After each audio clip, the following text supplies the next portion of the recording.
Olá, eu sou Isa Minatel e o assunto de hoje é: educação afetiva não é beijar e abraçar a sua criança.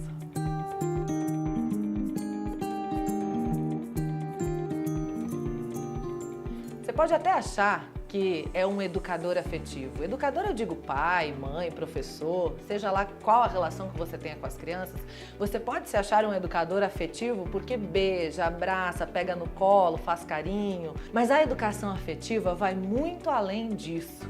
Na verdade, práticas de afeto é algo que está dentro, é englobado pela educação afetiva. Faz parte da educação afetiva, mas é uma parte pequena.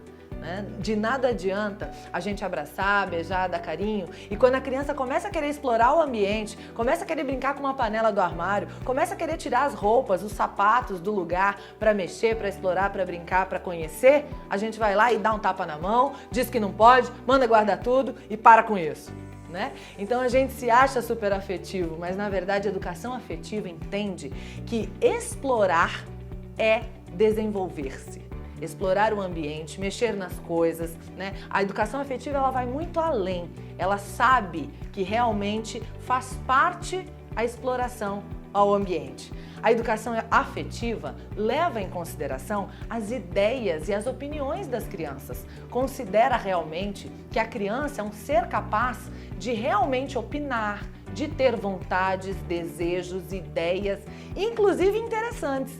Muitas vezes eu me acho muito afetivo porque eu paro para olhar quando a criança está falando, e isso é muito bom, mas eu não considero aquilo que ela disse, não levo aquilo como algo sério, afinal é uma criança.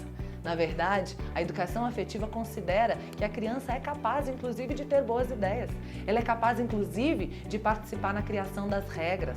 Ela é capaz de ter, inclusive, ideias diferentes e melhores, por que não dizer, daquelas que o adulto teve.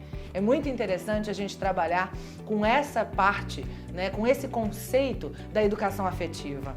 A educação afetiva também considera a criança capaz de tomar decisões e de exercer liderança. Aliás, como é que a gente aprende a tomar boas decisões e a ser líder? Não há outra maneira a não ser fazendo isso. Então, se a gente permite, se a gente dá espaço para a criança ter a sua possibilidade de liderar, de tomar decisões, não em tudo na vida, Tem gente que perde a linha e deixa a criança decidir, por exemplo, se a família vai ou não ao shopping. Já atendi casos assim. Não é disso que eu estou falando. Mas dar opção da criança escolher a roupa que vai vestir, da criança escolher o que vai comer das opções disponíveis, dentro daquilo que a gente sabe que é saudável, que é interessante, que é possível que a criança exerça seu poder de decisão, seu poder de liderança. Às vezes a gente também tem algumas regras na nossa casa, na nossa escola, E muitas vezes a criança não quer seguir alguma regra. Numa educação afetiva, eu paro para ouvir. Eu paro para ouvir os argumentos das crianças. Qual é o problema desta regra? E de fato, se ele for convincente, eu repenso. Inclusive considero refazer as regras, com a participação da criança. A educação afetiva é democrática. Permite que todos os envolvidos, independente da faixa etária, tenham vez e voz, possam expressar as suas necessidades, as suas opiniões. Outra coisa interessante da educação afetiva é que o adulto aplica com a criança a reciprocidade. Então ele diz obrigado, por favor, com licença, como faria com outro adulto. Ora, por que não? Se é isso que a gente almeja que eles nos deem de volta. Outra coisa interessante é que a educação afetiva considera o tempo necessário para a criança desenvolver a sua concentração. Às vezes ela está lá, brincando, fazendo algo muito interessante e extremamente concentrada. O adulto vai e interrompe. E não pense que interrompe por maldade. Na verdade, tudo que o adulto faz é buscando o melhor para sua criança. Mas, na verdade, sem saber, ele interrompe, às vezes até com um elogio.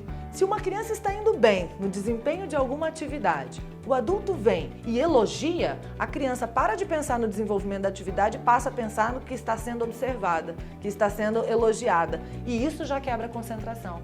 Então a educação afetiva considera realmente que a criança precisa do tempo dela. E mesmo que esteja na hora do almoço, vamos lá, vem todo mundo para cá, o educador afetivo ele para, espera, vai ver o que a criança está fazendo. E se for o caso, dá mais 2, 3, 5 minutos para a criança finalizar a atividade e depois sim vir almoçar. Se a criança está assistindo TV, quantos adultos, né? Tá na hora de tomar banho, vai lá e desliga a TV. Né? Não é assim. Quem faria isso com outro adulto? E por que a gente faz com as crianças? Muitas vezes a gente está acostumado a desrespeitar as crianças. Na nossa cultura, faz parte desrespeitar as crianças e a gente nem percebe. Então olha lá, quantos minutos faltam? Hoje em dia as TVs têm muito recurso. Às vezes você tem possibilidade de saber quantos minutos faltam para acabar o programa. Se faltam 2, 3, 5, espera. Como você faria com você mesmo ou com outro adulto. Né? E depois, então, conduza a criança. A educação afetiva é flexível.